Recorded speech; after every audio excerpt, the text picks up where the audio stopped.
Alejo, yo creo que si quiere podemos ir comenzando de una vez. Yo creo que ya tenemos una buena asistencia para comenzar. Bueno, Listo. entonces, buenas noches a todos. Bienvenidos pues a una nueva reunión del IMIC del Rosario con la Fundación Cardio Infantil. El día de hoy pues tenemos una revisión muy especial a cargo de Camilo Alejandro Velandia Sánchez. Él es pues miembro activo del IMIC desde su inicio y pues él fue tutor, pues es tutor de la IAS de Renal este semestre, por lo que pues él quiso compartir con nosotros esta conferencia. Tenemos también pues dos invitados muy especiales, la doctora Diana Carolina Panado Rubio, que es especialista en medicina interna y nefrología de la Universidad Javeriana, y el doctor Fernando Sánchez, que también es especialista en medicina interna y neumólogo. También pues nos complace darle la bienvenida a los 81 participantes que ya tenemos hasta ahora. Y en esta ocasión quisimos hacer la invitación abierta para miembros de IMIX de otras universidades, entonces también nos complace que estén hoy presentes en nuestra revisión. Entonces, Alejo, tú dirás. Bueno, pues también muchas gracias por la asistencia, pues también a los miembros de Junta, a Ana y a Santiago por confiar en mí para esta revisión. Y pues no sé si la doctora quiere decir unas palabras antes de iniciar. No, Alejandro, dale tú y bienvenidos a todos. Espero que sea bastante informativo. Alejandro ha hecho un excelente trabajo con esta exposición. Bueno, entonces aquí están las lecturas recomendadas. Pues las dos principales son el Seminar de Lancet de lesión renal aguda y pues el nuevo Core Curriculum de la Asociación Americana y pues que salió hace muy poquito, que es del 2020. El contenido, pues vamos a hablar de las generalidades, los factores de riesgo, la prevención, las causas. Vamos a hacer pues prácticamente toda la revisión del tema. También vamos a pasar por fisiopatología, diagnóstico, clasificación, manejo, complicaciones y pronóstico. Alejo, Entonces, solamente te interrumpo un cuéntame. segundo. Si quieres, les puedes comentar lo que han designado ustedes para las preguntas. Ah, sí, claro. Pues básicamente las pueden escribir o pueden interrumpir y pues la doctora y yo estaríamos dispuestos a contestarlas dentro de lo que cabe en Listo, el pues chat. para que todos sepan, ¿listo? Dale, sí, qué pena. No, tranquila. Listo. Entonces empecemos a definir qué es la lesión renal aguda. La lesión renal aguda se define como un síndrome o un grupo de condiciones heterogéneas. ¿Por qué va a estar caracterizada? Va a estar caracterizada por una caída súbita de la tasa de filtración glomerular y un aumento de la creatinina sérica o oliguria. Básicamente va a ser una disfunción renal. ¿Dónde vamos a estar parados o cómo vamos a saber qué es una lesión renal aguda? Una lesión renal aguda es en el momento en que se da la injuria a los primeros 7 días. De los 7 a los 3 meses se va a considerar una enfermedad renal aguda y después de los 90 días o después de los 3 meses la vamos a considerar ya como una enfermedad renal crónica.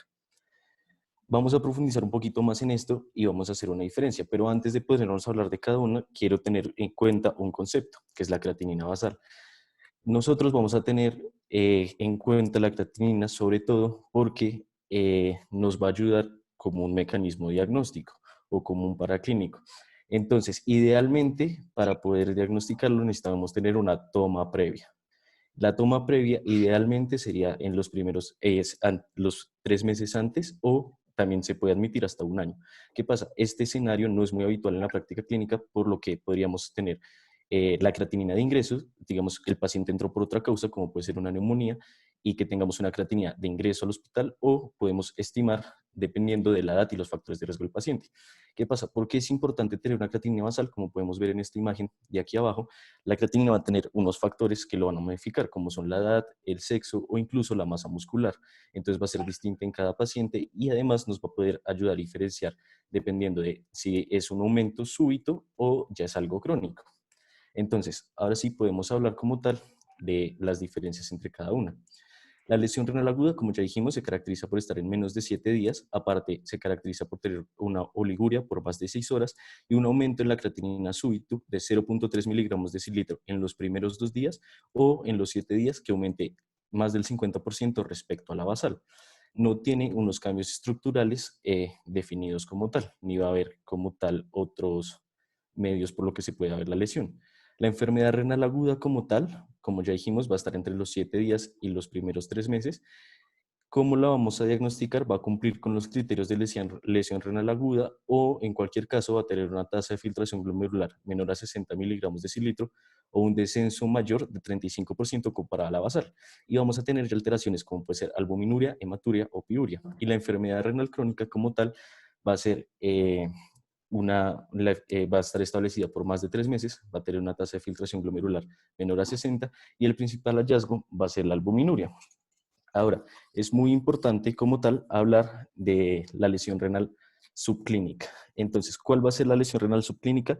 Va a ser totalmente asintomática y se va a diagnosticar con biomarcadores. ¿Por qué? Porque básicamente todavía no va a haber un daño renal, sino nos vamos a referir a estrés tubular.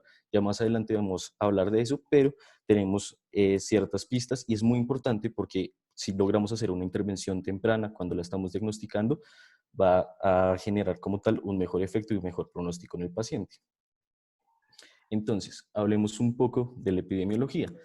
La epidemiología de la lesión renal aguda tiene una incidencia de 5 casos por cada 1000 personas a nivel mundial y la prevalencia va a variar dependiendo de los países, dependiendo si es intrahospitalaria o extrahospitalaria, pero a nivel hospitalario va a tener una prevalencia entre el 10 al 15% e incluso se puede aumentar a un 50% en los países en UCI. Cabe aclarar que, digamos, se espera que comparado al resto del mundo, en los países suramericanos, como el caso de Colombia, tenga una incidencia y una prevalencia mucho mayor. Me gustaría abordar los factores de riesgo como en dos grupos. El primer grupo son aquellos que hacen al paciente más susceptible de tener la enfermedad, la lesión renal aguda.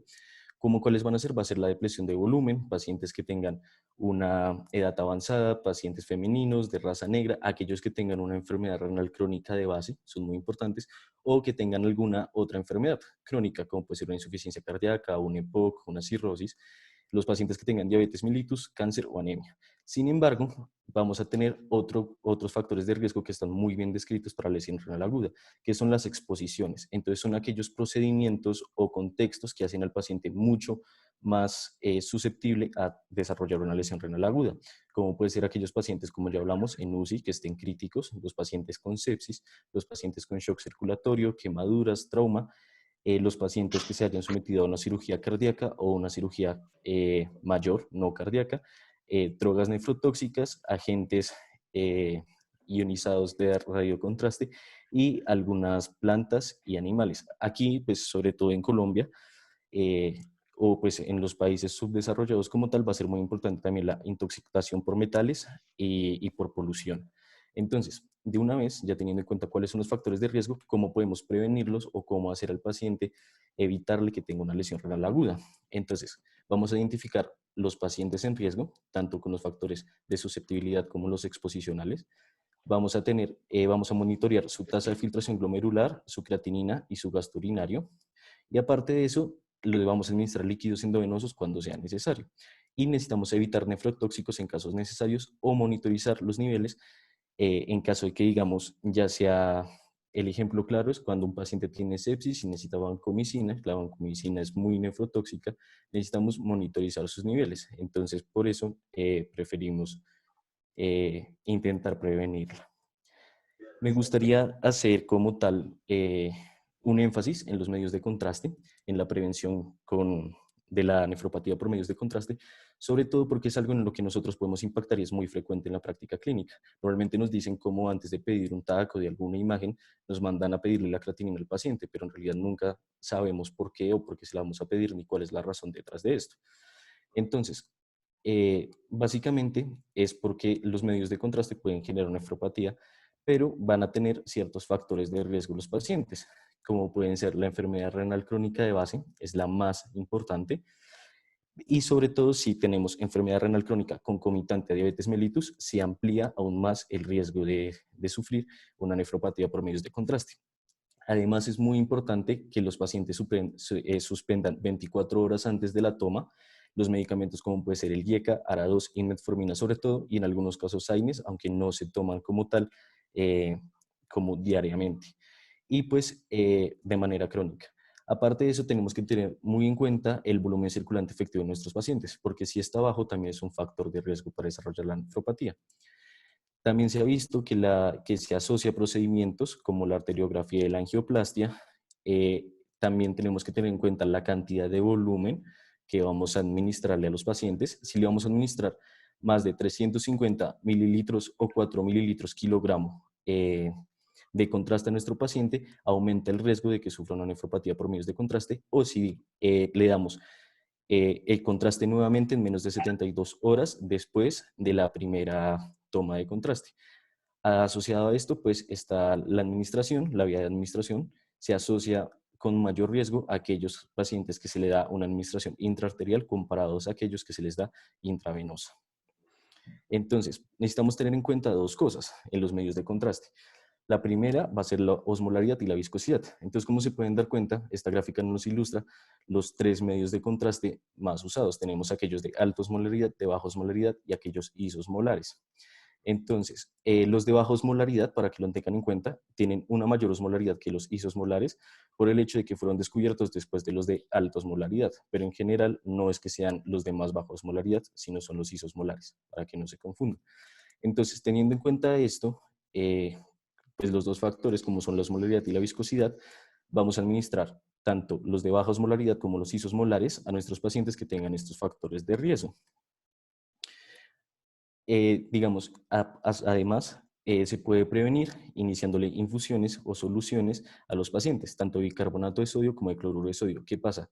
No tiene mucha evidencia, sin embargo, se cree que pueden funcionar, pero también se les puede dar con solución salina. Se pueden dar en dos esquemas, dependiendo de si el paciente está hospitalizado o si es una toma extrahospitalaria. El esquema 1, que es una toma intrahospitalaria, se da 1 mililitro kilogramo hora o una infusión 12 horas antes y 12 horas después. Y el esquema 2 es de 3 mililitros kilogramo hora 1 hora antes y 1.5 mililitros kilogramo hora de 4 a 6 horas después. Y bueno, eso fue como tal la prevención. Vamos a entrar a las causas. Entonces, a todos en algún momento hemos escuchado las causas prerrenales, renales y posrenales. Como las prerrenales, aquellas que se referían a una isquemia, a una hiperfusión, las intrínsecas, las que hacían daño como tal al parénquima renal, y las posrenales, aquellas que eran obstructivas. ¿Qué pasa? Eso ya no se usa.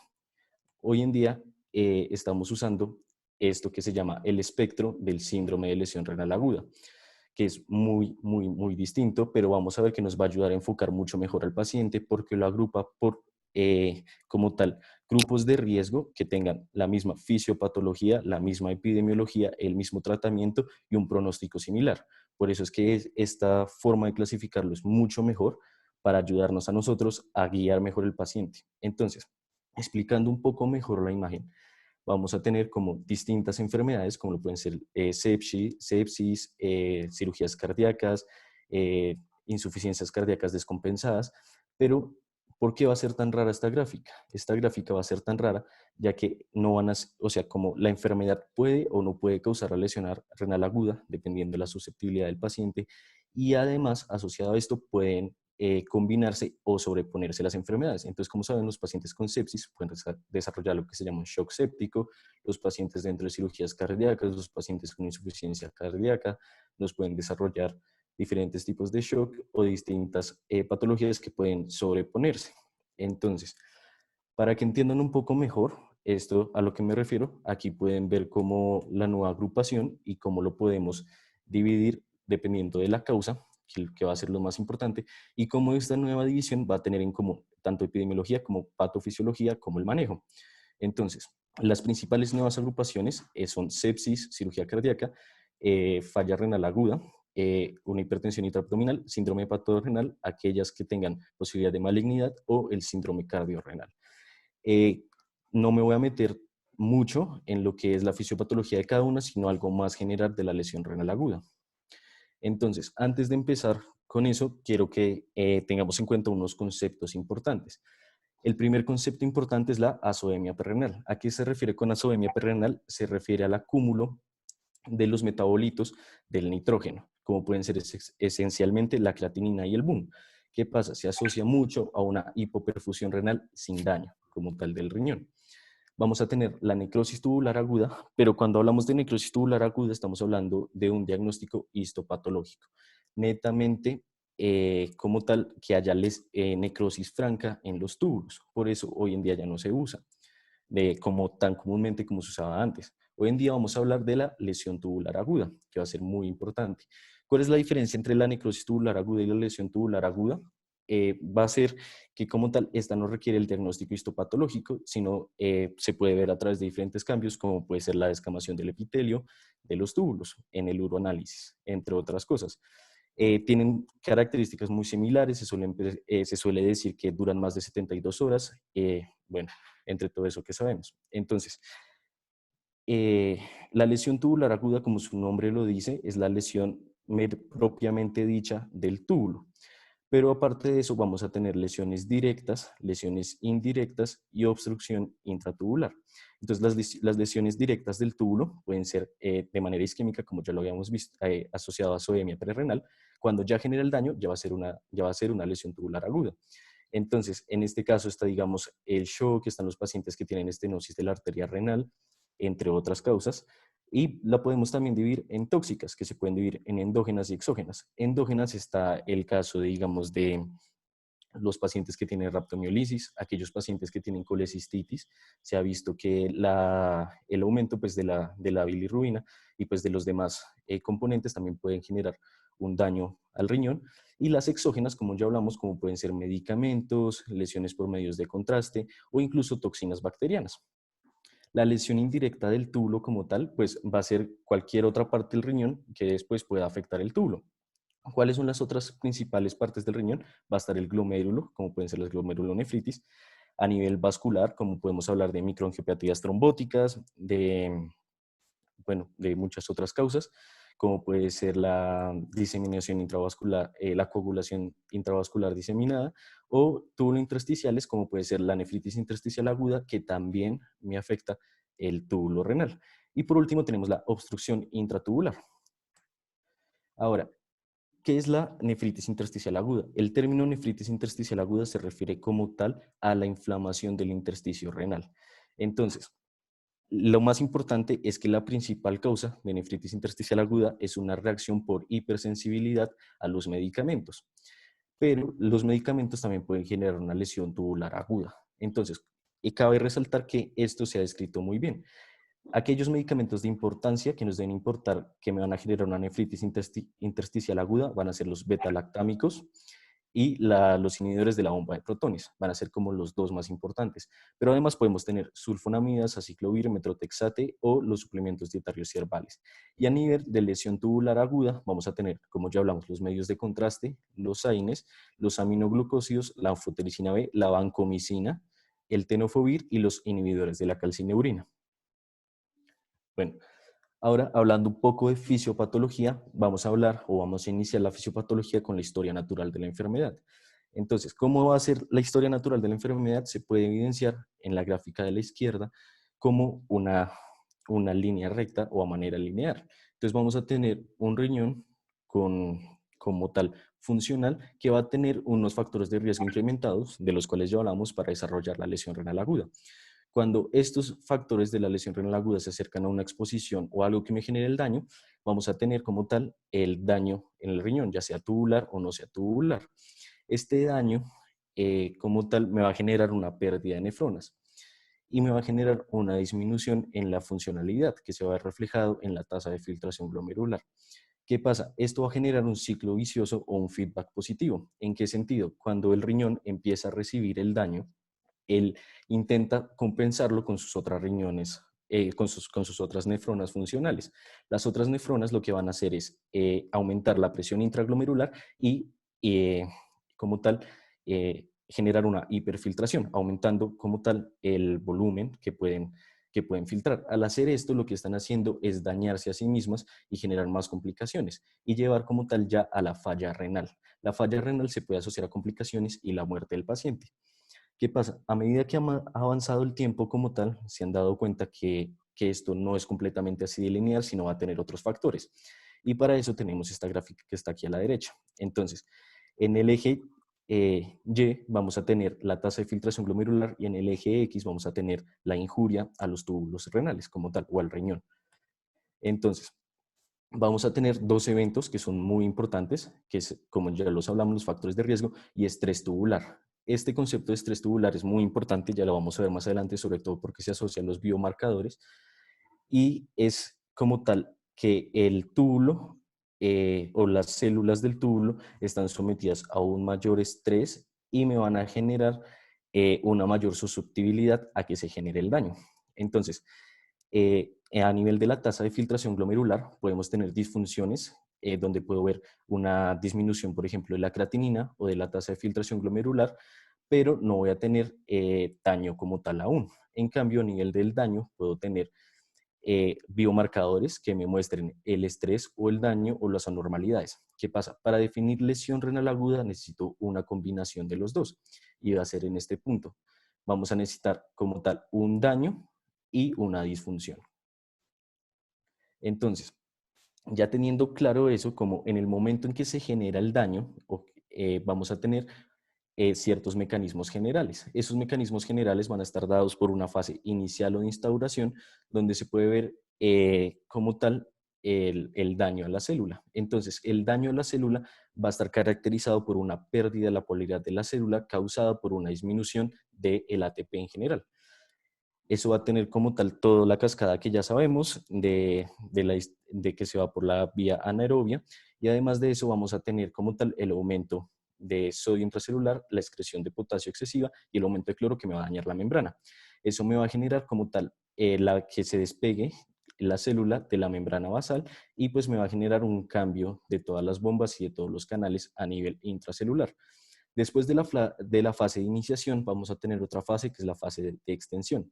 ¿Por qué se caracteriza esa fase de extensión? Se caracteriza por el daño microvascular y la obstrucción de los vasos renales. Esto me va a generar un estado de hipercoagulabilidad y me va a ayudar como tal a generar una respuesta inflamatoria que como vamos a ver más adelante, me va a desencadenar muchas complicaciones e incluso me va a aumentar el daño a nivel renal. Después vamos a tener la fase de mantenimiento. Esta fase de mantenimiento es muy importante porque es donde se me va a definir el pronóstico del paciente y en verdad si el paciente se va a poder recuperar o no se va a poder recuperar. Entonces, ¿qué va a pasar como tal en la fase de mantenimiento? En la fase de mantenimiento, las células se van a empezar a desdiferenciar, van a empezar a migrar y van a empezar a proliferar. Después de esta fase, vamos a tener una fase de resolución. La fase de resolución es cuando todo este proceso se mitiga y empiezan a las células a volver a repolarizarse, como lo estaba anteriormente al daño, y va a haber una rediferenciación. Ahora, esto es a nivel de qué pasa en el túbulo, pero esto cómo lo podemos ver a nivel como tal de la función renal. ¿Cuáles van a ser esos mecanismos que van a generar que falle el riñón?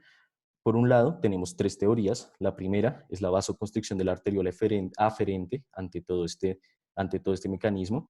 Después vamos a tener también otra teoría, que es la fuga posterior al filtrado glomerular. Como las células se están desprendiendo de la membrana basal tubular, lo que van a hacer es generar una fuga por donde se puede filtrar después de haber cruzado el glomérulo, o podemos tener una obstrucción tubular por el mismo desprendimiento de las células. Ahora, como ya les dije, no voy a ahondar en la etiología, pero básicamente quiero que tengan en cuenta que vamos a tener dos cosas en común en todas las fisiopatologías, como pueden ser los mecanismos inflamatorios y los mecanismos neurohormonales. Estos dos van a ser los más importantes a nivel fisiopatológico y que todos los van a tener. Y pues vamos a tener primero un daño subepitelial, después las células van a ir a apoptosis y por último a necrosis. Pero como les dije, las causas son muy variadas y es lo más importante y lo que nos va a definir cómo vamos a tratar al paciente y como tal el pronóstico. Entonces, vamos a tener, por un lado, estos dos ejemplos, que son la sepsis o la isquemia. Como pueden ser, vamos a tener dos fisiopatologías totalmente distintas. La sepsis caracterizada pues principalmente por las toxinas bacterianas, la inflamación y pues todo lo que implica la sepsis. Y por otro lado, la isquemia, que vamos a ver ya como tal, es una injuria por una hipoperfusión. Ya pasando la fisiopatología, es muy importante que entremos en el diagnóstico. El diagnóstico va a estar, primero necesitamos saber cómo nos va a llegar al paciente, cuál va a ser su presentación clínica. Lastimosamente, el riñón no duele, entonces usualmente va a ser asintomática. Al ser asintomática, nos tenemos que basar en otras cosas, como puede ser una causa preestablecida muy clara, en el caso, digamos, del paciente tener una neumonía que le puede estar causando una sepsis, En el caso de tener una enfermedad renal crónica de base, el tener una exposición a una cirugía cardíaca, pues nos hace empezar que el paciente en verdad pueda tener una lesión renal aguda. Aparte de eso, pues la historia clínica del paciente, con los antecedentes o pues con todo lo que ustedes le puedan ver al paciente. El gasto urinario va a ser muy importante, va a ser como una de las cosas que más nos dan una pista de una lesión renal aguda. Y por último, la severidad. En los pacientes severos sí vamos a tener unos síntomas. Entonces, ¿cuáles van a ser estos síntomas? Van a ser fatiga, anorexia, náuseas y vómito, ganancia de peso, edema. Pero adicionalmente vamos a tener unos síntomas urémicos, que vamos a hablar un poco más adelante, pero van a estar caracterizados por la encefalopatía urémica, la anemia, el sangrado y el edema pulmonar. Y como tal, como ya hablamos, el gasto urinario, los pacientes se van a presentar con oliguria o con anuria. Entonces, una vez sospechamos que el paciente, ya sea por las causas o sea por cualquier cosa que tiene riesgo, necesitamos diagnosticarlo. ¿Cómo vamos a confirmar este diagnóstico? Lo vamos a confirmar con la estratificación. Entonces, para estratificarlo vamos a necesitar dos cosas muy importantes. Por un lado, vamos a necesitar del gasto urinario y por otro lado, de la creatinina. ¿Qué pasa? Como se dan cuenta, han habido muchos consensos acerca de la definición de lesión renal aguda. El primero que se creó fue Rifle. Como pueden ver, esto es una mnemotecnia. Fue creado en el 2002. ¿Qué pasa? Se dieron cuenta, a medida que avanzó el tiempo, que tenía muchas variantes y que no debería ser tan así. En el 2007 crearon otro consenso que es el Akin. Entonces, el Akin era un poco más acertado, era un poco más cercano a lo que usamos hoy en día, pero en el 2012 la CADIGO creó un nuevo consenso. Entonces, ¿por qué usamos el consenso de la CADIGO 2012? Lo usamos porque se ha visto que disminuye la mortalidad de los pacientes en un 0.8% e incluso disminuye un tercio la estancia en UCI de los pacientes. Entonces, por eso me voy a basar principalmente en este consenso, que es el que usamos hoy en día. Entonces, ¿qué pasa? La CADIGO lo va a definir en 3 etapas. Entonces, la etapa 1 va a ser un paciente que me llega en oliguria, menos de 0.5 mililitros kilogramo hora por más de 6 horas. Y aparte de eso, puede tener asociado una creatinina 1.5, o sea, 1.5 veces mayor o elevada a la normal por 7 días o un incremento de 0.3 miligramos en 48 horas. El grado 2 va a ser el paciente que se me presenta con oliguria, pero por más de 12 horas, y va a tener una creatinina 2 veces mayor a la basal. Y el grado 3 va a ser un paciente que ya se me presenta con anuria como tal por más de 24 horas. Entonces, en el grado 3 la creatinina va a estar 3 veces elevada a la basal o cualquier paciente que me llegue con una creatinina por encima de 4 miligramos de decilitro o que necesite terapia renal sustitutiva. ¿Qué pasa? Como no siempre la creatinina y el gasto urinario van a estar correlacionados a nivel de, o sea, como no siempre se van a correlacionar, vamos a elegir el que esté más alto. Entonces, si me llega un paciente con una creatinina 2.4 veces elevadas a la basal, pero en anuria, pues yo lo voy a clasificar como CADIGO 3. Siempre se clasifica con la más alta. Ahora, esto tiene unos problemas. Como ya hablamos, la lesión renal aguda subclínica, que es el caso donde podemos tener una lesión renal aguda que no me haya elevado creatininas y que todavía no esté en oliguria, pero sin embargo sí tengo un estrés tubular y que pueda generar el daño. O falsas elevaciones, como ya vimos, la creatinina puede, como tal, puede ser afectada por muchos factores, pero además puede tener falsas elevaciones, ya sea por hipovolemia, puede hacer pacientes que están mucho tiempo acostados, el éstasis sanguíneo, entonces muchas cosas me pueden causar falsas elevaciones de la creatinina. Por eso es que hoy en día se sigue trabajando para hacer esto cada vez como más conciso y pues que algún día podamos llegar a tener como tal una certeza diagnóstica más que como tal un espectro. Entonces, en este punto es muy importante hablar de los biomarcadores. Entonces, los biomarcadores se van a dividir en 3 tipos. El primero va a ser aquel que tengo como tal el estrés tubular y se va a manifestar en los biomarcadores después de la exposición.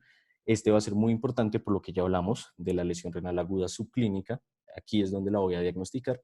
Vamos a tener aquellos biomarcadores que ya después de que se presentó el daño, pues van a ser como tal el resultado de este daño. Y por último, los marcadores que ya me muestran una disfunción renal, que van a ser cuando se persiste por mucho tiempo ese daño. Entonces, ¿Cuáles van a ser los más importantes? Los que tenemos más disponibles aquí en Colombia van a ser principalmente estos de estrés, que van a ser el,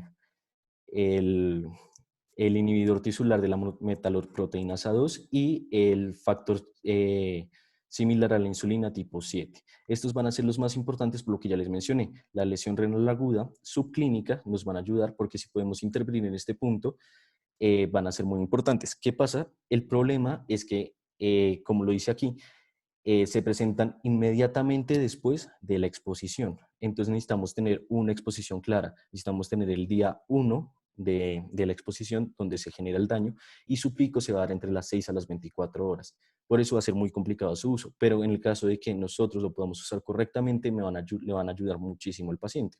También vamos a tener como tal los biomarcadores del daño y por último, los marcadores de disfunción renal, como puede ser la creatinina, la cistatina C o la proencefalina, como tal. Ahora, ¿cuáles van a ser nuestros paraclínicos de extensión? Nuestros paraclínicos de extensión vamos a necesitar el BUM y la creatinina para estimar la tasa de filtración glomerular. La tasa de filtración glomerular se prefiere cuando ya el paciente está estable. ¿Por qué? Porque la tasa de filtración glomerular puede ser muy variable en el escenario de una lesión renal aguda. Entonces la vamos a estimar ya cuando el paciente está estable. El uroanálisis es muy importante ya que nos puede ayudar a acercarnos hacia la etiología que me está generando la lesión. Vamos a requerir un hemograma para diagnosticar ciertas complicaciones o también la causa, como puede ser el caso de anemia o de infecciones, y los gases arteriales, específicamente el ionograma, ya que nos va a poder ayudar también con las complicaciones agudas que vamos a ver, como son el caso de una acidosis metabólica o de una hipercalemia. Ahora, podemos necesitar, en el caso de sospechar una patología obstructiva, podemos pedir una ecografía que nos mostraría la hidronefrosis, que haya una evidencia franca de la obstrucción, o en el caso de que haya una orina residual mayor a 100 mililitros en la vejiga después de evacuarla. También se puede pedir un TAC, sobre todo cuando son causas supravesicales y que se sospeche de malignidad, más que todo. La biopsia como tal se pide cuando no exista una causa evidente. Es muy raro pedir una biopsia, casi no se hace por el riesgo que confiere la toma de la misma por la anatomía y el lugar donde está ubicado el riñón. Pero además de eso también se puede pedir para guiar la terapia en casos muy complejos. Ahora, la aproximación etiológica va a ser algo muy importante. Como ya les mencioné, no usamos como tal esta clasificación, que era la de prerrenal, renal y postrenal, pero sin embargo es muy importante que, digamos, también la conozcan por el hecho de que algunos doctores o incluso en algunas historias clínicas todavía se puede hablar de ella. Y además nos ayuda mucho, ahora sí, en la aproximación etiológica. Entonces, la prerrenal como tal, ya hablamos, se caracteriza principalmente por una hipoperfusión o por un daño en otros órganos que me puedan causar el daño en el riñón. La intrínseca renal van a ser daños como tal del riñón en las 4 estructuras más importantes que van a ser los túbulos, el glomero, el intersticio y las estructuras vasculares, y postrenal que va a ser principalmente obstrucciones. Ahora, ¿cuál va a ser nuestro principal diagnóstico diferencial? Va a ser diferencial una lesión renal aguda de una enfermedad renal crónica. ¿Cómo vamos a poder diferenciar estos dos? Principalmente por las complicaciones que me genera la enfermedad renal crónica a nivel de, pues como su nombre lo dice, a nivel crónico. Entonces, la albuminuria va a ser una de las cosas que más nos va a ser indicativo de que el paciente tiene una enfermedad renal crónica más que una lesión renal aguda. Las comorbilidades asociadas, o sea, en pacientes que tengan historia clínica de diabetes mellitus, hipertensión arterial, enfermedad poliquística renal, nos van a indicar que ya es un paciente crónico. O las complicaciones crónicas, como pues el caso de la anemia, la deficiencia de vitamina D, la elevación del aparato hormona, bueno, entre otras. El manejo, pues a nivel general, lo principal que tenemos que hacer es tratar la causa. Lo que va a ayudar a nuestro paciente es tratar la causa. Lo demás, lo que podemos hacer de manera paralela es darle soporte al paciente. ¿Cómo le vamos a dar soporte al paciente? A todos los pacientes lo tenemos que monitorizar, lo tenemos que prevenir y manejar las complicaciones, le tenemos que hacer una reconciliación medicamentosa y vamos a evitar nefrotóxicos o monitorizar los niveles en caso necesario. Entonces, estos van a ser como los medicamentos que van a necesitar la reconciliación medicamentosa, que van a necesitar el ajuste de las dosis, y pues se los dejo ahí para que lo revisen. Ahora, esto es un punto que quiero tocar y es específicamente la resucitación hídrica en el manejo de los pacientes. Entonces, la resucitación hídrica no es igual a lesión renal aguda. Entonces, no a todos los pacientes que tienen lesión renal aguda les voy a administrar líquidos endovenosos. Necesitamos a pacientes que en verdad no necesiten y que dependan de la causa. Digamos, en los pacientes que tengan una patología obstructiva o una insuficiencia cardíaca con una FEBI conservada, si les administro líquidos, lo que voy a hacer es empeorar la condición del paciente. Por eso necesito entender cuál es la causa. Y por eso no es igual lesión renal aguda a líquidos endovenosos. Entonces, en los casos de que el paciente sí lo necesite, les voy a dar bolos intravenosos de 500 mililitros cada 6 a 4 horas y voy a monitorizar el estado del paciente para saber cuándo voy a parar. ¿Cuáles van a ser mis metas? Mi meta va a ser tener una presión arterial media mayor a 65 milímetros de mercurio y estabilizar al paciente. Y pues lo más importante es evitar la sobrecarga de volumen. Siempre tenemos que estar pendientes, monitorizando al paciente, yéndolo a auscultar para evitar la sobrecarga del volumen. ¿Cuáles van a ser nuestros principales como factores que nos van a ayudar a identificar la sobrecarga del volumen? Va a ser el edema pulmonar, el estado de conciencia y el gasto urinario. Ahora, ¿cómo va a preferir? Si prefiere, o sea, siempre ha habido un debate de si le prefiero administrar cristaloides o coloides al paciente. Entonces, se prefiere administrar cristaloides. Se ha visto que, cristaloides. Se prefiere administrar cristaloides. ¿Por qué se prefiere administrar cristaloides? Porque los coloides no han demostrado mucha evidencia y son mucho más costosos. Entonces, se ha visto que si los pacientes responden a cristaloides de manera adecuada, le puedo administrar solución salina isotónica al paciente del 0.9%. ¿Qué pasa? La solución salina tiene riesgo de generarme hipercloremia. Entonces, por eso se prefiere dar lactato de Ringer o solución de Harman cuando esté disponible. Algunas medidas adicionales. Vamos a tener los pacientes que se inician nutrición enteral lo más pronto posible según las comorbilidades y necesito mantener la glucosa sérica entre 100 y 149 miligramos de cilitro. Pues han habido como muchas formas de que se ha intentado tomar distintas otras medidas, pero muchas, en el caso que digamos hablamos de la dopamina, de la eritropoyetina, de la N-acetilcisteína, pues no han mostrado en verdad evidencia y no tienen un claro beneficio, entonces por eso se prefiere no usarlas. Pero pues como todo depende de la causa. Y pues hay algunas que se están probando, pero que aún no hay mucho como evidencia como tal. Entonces por ahora no se usa. Ahora, la urgencia dialítica como tal la voy a hacer cuando el paciente sea refractario al tratamiento. En la siguiente diapositiva, que es de las complicaciones, vamos a ver cuál es el tratamiento de cada complicación, pero lo importante que se queden con la urgencia dialítica es aquel paciente que no responde al tratamiento. Entonces, una acidemia, o sea, un pH menor a 7.3 por un proceso acidótico, electrolitos, la hipercalemia severa con, como tal, los hallazgos electrocardiográficos, la intoxicación por alcohol, salicilatos o drogas, la sobrecarga de volumen, que como ya dijimos, la principal evidencia va a ser el edema pulmonar, y la uremia, que van a ser los síntomas neurológicos, como puede ser una alteración del estado de conciencia, convulsiones, o pericarditis o disfunción plaquetaria que se va a identificar a nivel de sangrado. Ahora sí, hablemos de las complicaciones. Entonces vamos a tener unas complicaciones agudas y unas complicaciones crónicas. Entonces las complicaciones agudas va a ser la acidosis metabólica, que va a necesitar la administración de bicarbonato cuando el pH esté debajo de 6.9. Desórdenes electrolíticos, como la hipercalemia. Entonces en el caso de la hipercalemia vamos a tener como tal 3 líneas, pero cada línea va a ser diferente en el proceso que necesite el paciente. Entonces, como tal, vamos a tener gluconato del calcio para estabilizar la membrana cardíaca del cardiomiocito.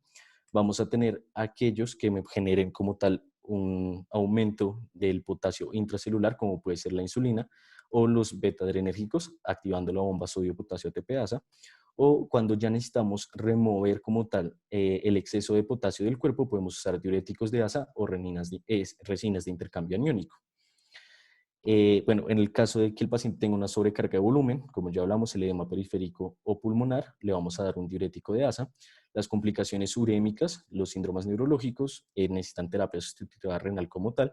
Y cuando tengamos toxicidad por medicamentos, ya que al tener la lesión renal aguda y una disminución de la funcionalidad, se va a ver por un aumento de la vida media y disminución del aclaramiento. Entonces, por eso es que vamos a generar toxicidad por medicamentos y necesitamos hacer la reconciliación medicamentosa, como ya hablamos en el manejo general.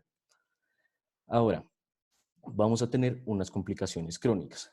¿Por qué se van a dar estas complicaciones crónicas? Se van a dar principalmente por el proceso inflamatorio que se me va a desencadenar. Entonces el riñón me puede desencadenar complicaciones a nivel cerebral, a nivel cardíaco, a nivel de la médula ósea, a nivel gastrointestinal, a nivel hepático y a nivel pulmonar. ¿Qué pasa? Todos estos factores se van a ver asociados principalmente al riesgo que tiene el paciente de desarrollar una enfermedad renal crónica. Entonces, para nosotros saber si el paciente tiene un riesgo de enfermedad renal crónica, vamos a tener tres tipos de predictores. Entonces, el primer predictor va a ser aquellos que tengan como tal una capacidad de perder un mayor número de nefronas a nivel crónico, como puede ser la edad avanzada, la insuficiencia cardíaca o severidad y duración de la lesión renal aguda. Los predictores de recurrencia de lesión renal aguda, pues básicamente van a ser prácticamente los mismos que hablamos al principio. Y los predictores que me generan una progresión a una enfermedad renal crónica como tal, van a ser la mezcla de estos dos, de aquellos que tengan una pérdida sostenida de nefronas y que tengan predictores de recurrencia de lesión renal aguda. Ahora, ¿esto cómo se explica? ¿Cómo se explica que el paciente pueda desarrollar una enfermedad renal crónica? Entonces, va a depender de muchas veces de la causa. Entonces, como pueden ver, va a haber causas en azul, como puede ser la insuficiencia cardíaca, depresiones de volumen, sepsis o enfermedades glomerulares, sobre todo la glomerulonefritis postestreptocóxica, que van a tener una resolución muy buena, que el paciente en verdad se va a poder recuperar de la lesión renal aguda. ¿Por qué? Porque solo me van a causar como tal daño a nivel epitelial y a nivel intersticial se va a poder regenerar porque no hay presencia de fibrosis. En cambio, aquellas causas, como pueden ser eh, la, la glomerulosclerosis global y segmentaria, que pueden generar como tal cuando ya hay fibrosis, las demás causas como tal, me va a generar como tal que el paciente no progrese muy bien y nos lleve a una enfermedad renal crónica. Ahora, esto mismo nos explica, como ya hablamos antes, la posibilidad de generar complicaciones en los otros órganos. El ejemplo más claro es a nivel cardíaco. Cuando nosotros tenemos una lesión renal aguda, que es muy probable que nos lleve a una enfermedad renal crónica, esto nos va a generar como tal una inflamación y nos va a generar activaciones neurohormonales, como puede ser el eje renina-angiotensina-aldosterona o el sistema nervioso simpático. Esta activación neurohormonal nos puede llevar como tal a alteraciones en el balance electrolítico, a una expansión de volumen y como tal a afectar directamente el corazón a nivel cardíaco. Y eso nos va a generar todo lo que ya sabemos de la insuficiencia cardíaca, como ya sabemos, tiene una parte neurohormonal en su fisiopatología. Ahora, el pronóstico del paciente va a depender de la severidad y cómo se recupera el paciente. Entonces, eso se explica con esta gráfica que tenemos acá. Vamos a tener un paciente, como tres perfiles a grandes rasgos de pacientes. Aquellos que tienen un riñón normal, aquellos pacientes que tienen alta susceptibilidad de tener una lesión renal aguda o aquellos pacientes que ya tienen una enfermedad renal crónica. Independientemente de eso, todos van a poder tener una exposición. Esta exposición nos va a llevar a una lesión renal aguda, ya sea, como ya vimos, CADIGO 1, CADIGO 2 o CADIGO 3. ¿Qué pasa? Todas ellas pueden avanzar o regresarse. Si yo tengo una CADIGO 1 maltratada, igualmente me va a progresar a 2 y a 3 y va a tener un mal pronóstico. Pero si tengo una 2 o una 3 bien tratadas, puede que el paciente salga adelante y se recupere. Pero la etapa 2 y la etapa 3 tienen un mayor riesgo de hacer una respuesta maladaptativa. Esta respuesta maladaptativa me va a llevar a una glomerulosclerosis y esa glomerulosclerosis me puede llevar a una enfermedad renal crónica. Pero en aquellos pacientes que tienen una respuesta adaptativa normal, nos pueden llevar a ciertos criterios o ciertos patrones clínicos. Están aquellos patrones clínicos que el paciente va a tener como tal una reversión completamente satisfactoria, pero en aquellos pacientes que tienen una lesión renal aguda que, que pues cae muchas veces, o sea que es muy recurrente, nos va a llevar sí o sí a una enfermedad renal crónica o aquellos que simplemente nos llevan a una enfermedad renal crónica directamente. Entonces, ¿cómo vamos a definir la recuperación del paciente? Se va a definir específicamente por la estimación de la tasa de filtración glomerular cuando es mayor a 60 mililitros por minuto.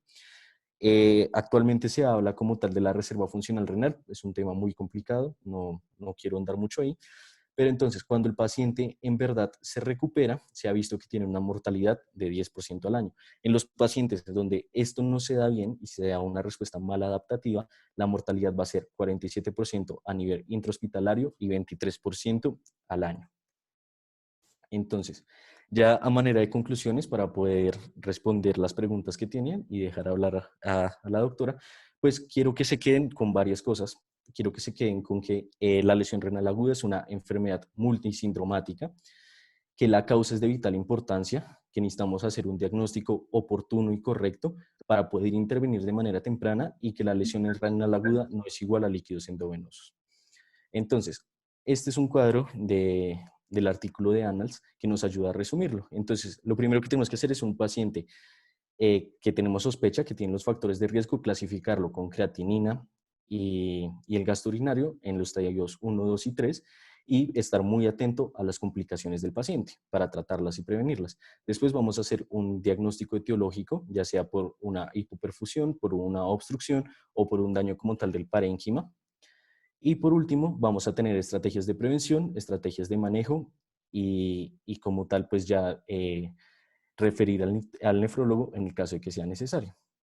Y esa fue la charla. Entonces, no sé si la doctora quiera responder las preguntas. Bueno, muy bien, Alejandro, felicitaciones. Bueno, escucho sus preguntas para mí o para Alejandro. Alejandro también está para comentar, pero díganme, ¿en qué les puedo colaborar? Alejo, muchas gracias por la charla, estuvo excelente. Entonces, bueno, doctora, aquí en el chat nos ponen dos preguntas. La primera de ellas nos dice, ¿qué tanto se utilizan en la práctica clínica la cistatina C y la proencefalina? ¿Y cuándo se toman específicamente estos paraclínicos? Bueno, ok. Bueno, en el contexto de lesión renal aguda, la cistatina C aún no está validada. Digamos que las cistatinas C se pueden hacer en dos opciones, en suero y en orina. En suero se usa junto con la creatinina para estimación de la tasa de filtración glomerular, pero en el contexto de enfermedad renal crónica, como ya dijo Alejandro hace rato, en el contexto de lesión renal aguda, pues no se debe calcular la tasa de filtración glomerular. Entonces, en suero, pues estaría descartada en este contexto. En orina, puede que tenga aplicación o aplicabilidad, mejor siendo un marcador de disfunción tubular, porque la cistatina se filtra por el riñón, pero tiene reabsorción tubular. Entonces, como Alejandro ampliamente les explicó, lo principal que se presenta en la lesión renal aguda es una disfunción tubular severa. Entonces, no se va a reabsorber y va a aumentar los niveles de cistatina. Sin embargo, los biomarcadores en este momento, bueno, y de la proencefalina, mucho menos todavía están en estudio ese más. Con respecto a esos biomarcadores, aún no tenemos, digamos, un valor de corte para poderlo usar y tampoco está bien determinada la cinética de este biomarcador. Entonces, en la práctica clínica al día de hoy, en lesión renal aguda, no se utiliza. Listo, doctora, muchas gracias. La segunda pregunta nos dice, ¿sabemos por qué ser mujer es un factor de susceptibilidad desde el punto de vista fisiológico? Bueno, desde el punto de vista fisiológico, yo creo que el factor de riesgo está más bien dado por estudios epidemiológicos, ¿no?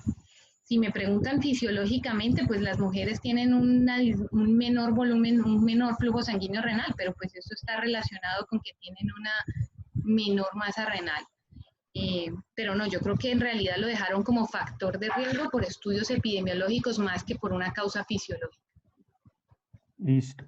La tercera pregunta nos dice, ¿qué tan cierto es que las soluciones cloradas no son de elección en la lesión renal aguda, no solo por el riesgo de hipercloremia, sino también por el aumento en la retroalimentación túbulo-glomerular?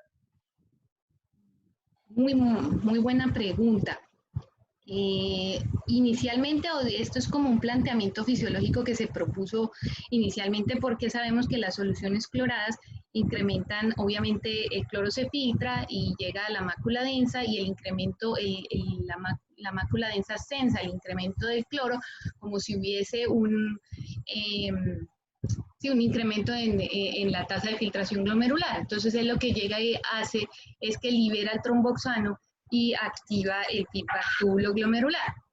Hay dos, entonces desde ahí surge la idea de que las soluciones cloradas pudieran empeorar la lesión renal aguda desde este punto de vista fisiopatológico, como dice la doctora que hizo la pregunta, y entonces esto ya se extrapoló pues a estudios epidemiológicos. Hay dos grandes estudios, uno es el SMART y el otro, no recuerdo bien el nombre, está hecho en el contexto, el SMART está hecho en la UCI y el otro, el ED, está hecho en pacientes que están en emergencias, estudios grandísimos de 15.000, 13.000 pacientes ambos, y se dan cuenta, comparan las soluciones cloradas con soluciones balanceadas, como el lactato de Ringer, y hay otra solución balanceada que se llama el Plasma Light, y pues que evidencian que definitivamente administrar estas soluciones balanceadas redujo 1% del riesgo absoluto de desenlaces adversos como inicio de terapia de reemplazo renal, progresión de la enfermedad renal crónica. Entonces,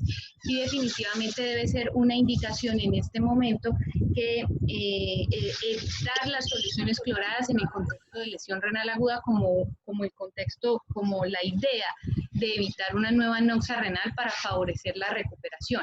Esto sin dejar al lado que si el paciente tiene una alcalosis metabólica hipoclorémica, pues evidentemente hay que reanimarlos con solución salina, ¿no? Pero en los otros contextos sí la idea es usar soluciones balanceadas.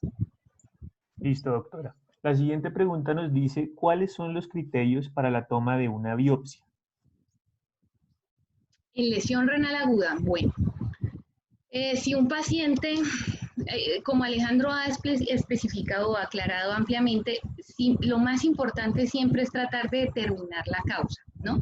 Entonces uno mira si es una falla cardíaca, si es una lesión renal aguda séptica, si es un choque séptico.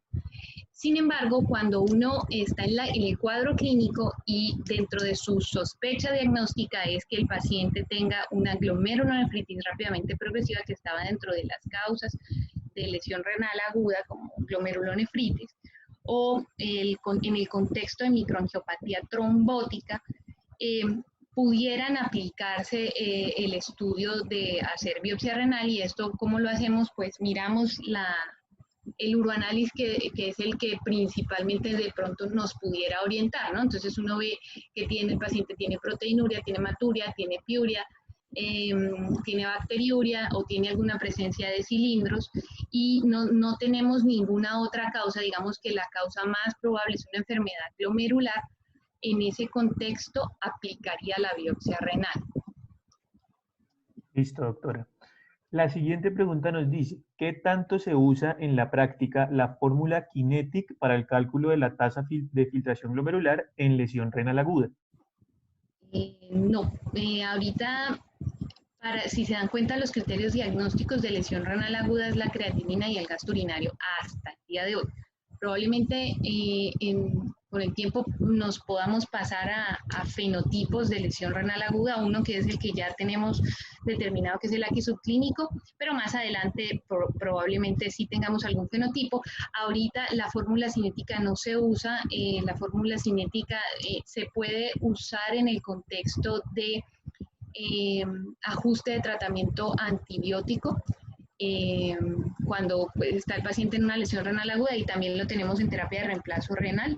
Ahí está, digamos, la aplicabilidad, pero no le conozco ninguna otra aplicabilidad en este momento. Listo, doctora. Y la última pregunta que tenemos, que nos dice si en la nueva actualización siguen siendo los mismos criterios para diálisis. ¿A qué se referirá con la nueva actualización? Para la persona que hizo la pregunta, si puede aclarar en el chat del grupo. Y mientras tanto, mientras nos aclaran eso, por privado nos enviaron otra pregunta que creo que puede estar en parte con lo que nos acaba de decir la doctora, de cuál es la escala que está mejor validada o se recomienda para medir la tasa de filtración glomerular. Recordar que el tema del día de hoy es lesión renal aguda, y en lesión renal aguda no se estima la tasa de filtración glomerular. La tasa de filtración glomerular se estima en los pacientes estables, crónicos, una enfermedad renal crónica, alguien que vemos por consulta externa. Entonces, en este contexto no tendría, no iría. Listo, doctora. Bueno, en el chat la persona que preguntó nos dice en las últimas actualizaciones sobre lesión renal aguda, si siguen siendo los mismos criterios de diálisis. Supongo que su pregunta estaba orientada también, doctora, a cuál guía y a qué recomendación se refiere, ¿no es cierto? A ver, mira, les voy a explicar un poco las indicaciones de diálisis. La última guía grande que está es la guía CADIGO, que es 2012. Está en proceso de publicación la nueva guía CADIGO de lesión renal aguda. Lo que muestra Alejandro son artículos de revisión por entes importantes que son el artículo de Lancet, que pues está hecho por los padres de la nefrocrítica en el mundo, que es Ronco Belomo, y el Core Curriculum, que es de la Sociedad Americana de Nefrología. Entonces, digamos que son referentes internacionales. Cuando uno inicia diálisis, para que a ustedes les quede claro, uno tiene unas cosas que se llaman las indicaciones emergentes de diálisis, es decir, ahí nunca hay duda de que hay que iniciar. Entonces, un paciente con hipercalemia, con cambios electrocardiográficos, paciente que tiene sobrecarga hídrica que no responde a la terapia diurética, paciente con acidemia metabólica refractaria, pH menor de 7.15, y hay una indicación que relativa para mí, que es un BUN mayor de 112. Si tenemos esas indicaciones en un paciente que tiene una lesión renal aguda, que digo 3, pues es fácil tomar la decisión de decir vamos a hacerle diálisis. En los otros contextos, entonces es donde viene el problema, porque la mayoría de los pacientes en este momento la mayoría de los pacientes no llegan con las indicaciones emergentes. Entonces ahí lo que vamos es a mirar la causa de la falla renal. Hay 3 grandes estudios que de pronto les pueden aclarar esa pregunta. Uno es el AKIKI, el otro es el ELAINE y el otro es el IDEAL, que eso se llama, la idea de eso es determinar el timing, que es el tiempo de inicio de diálisis cuando el paciente no tiene esas indicaciones emergentes. Y que han visto esos 2 estudios que cuando hablamos de UCIs generales, la mayoría de los pacientes la intervención temprana, es decir, apenas hacen el CADIGO 3, versus la tardía, que es cuando hacen algún criterio de emergente que se puede demorar 48, 72 horas, no hay disminución en la mortalidad. Hay otro estudio que se llama el ELAINE, que es hecho en Alemania, que es un estudio principalmente de UCIs quirúrgicas, donde sí hubo una diferencia en mortalidad. Conclusión. Pacientes con lesión renal aguda postquirúrgicos, sobre todo cirugía cardiovascular, deben ir a diálisis o a una intervención temprana, y pacientes con sepsis, la intervención temprana no mejora la mortalidad, entonces uno puede esperar. ¿Por qué puede esperar? Porque hay un 40, en el AKIKI se vio que había un 49% de pacientes que resolvían la lesión renal aguda ellos solitos. ¿Cómo? Pues con el manejo que le da el intensivista, mejorarle la presión arterial media, controlar el foco, evitar la hiperglicemia, evitar la sobrecarga, y todo eso hizo que el paciente solo resuelva la lesión renal aguda. Para aclararnos un poco mejor el tiempo exacto de inicio de diálisis, está en curso un estudio que se llama el STAR-AKI, es un estudio multicéntrico donde está incluida Latinoamérica, y pues esperamos prontamente tener los resultados para pues tener una respuesta un poco más acertada a esa pregunta. Bueno, doctora, muchísimas gracias por su presencia, por sus respuestas. Entonces agradecemos la presencia de la doctora Afanador, médica internista y nefróloga. Agradecemos también a estudiantes de otras universidades. Vemos que inclusive hay gente que nos está acompañando desde Manizales, a todos los integrantes del IMIC y especialmente a Alejandro por la excelente charla que nos dio el día de hoy. Esperamos verlos próximamente en futuras charlas. Estarán muy invitados también ustedes, los integrantes de otros IMICs que están presentes el día de hoy. No sé, Ana, si quieres decir algo más. Creo que me sumo a tus palabras. Muchísimas gracias, en verdad. Alejandro, gracias por todo, porque en serio preparaste esta charla muy bien. Creo que a todos nos quedó claro pues el tema, por la disponibilidad, por las preguntas que nos mandaste antes, por compartirnos los artículos. En verdad, muchísimas gracias por todo. A la doctora por aceptarnos la invitación y por estar acompañándonos, que esperamos poder contar con usted en próximas charlas, doctora. Muchísimas gracias. Bueno, estaré atenta, Alejo, felicitaciones, la verdad es un tema muy difícil y lo has abordado con mucha claridad, con conceptos claros, y espero que a todos les haya quedado claro. El riñón siempre marca pronóstico, recuerden yo siempre se los digo a todos los estudiantes, porque cuando se daña el riñón, el problema ya es muy grave. Entonces, traten de corregir la lesión, evitar nuevas noxias tóxicas, y el riñón siempre es agradecido y siempre sabe devolver el favor. Que tengan una buena noche. Bueno, y a todos recuerden que nuestra próxima reunión es el día martes, 25 de mayo, o sea, este martes, y va a ser de conceptos básicos en endocrinología, y el 28, es decir, el jueves, a la misma hora, de urgencias en endocrino, de urgencias tiroideas, ¿listo? Entonces, gracias a todos y nos vemos el martes.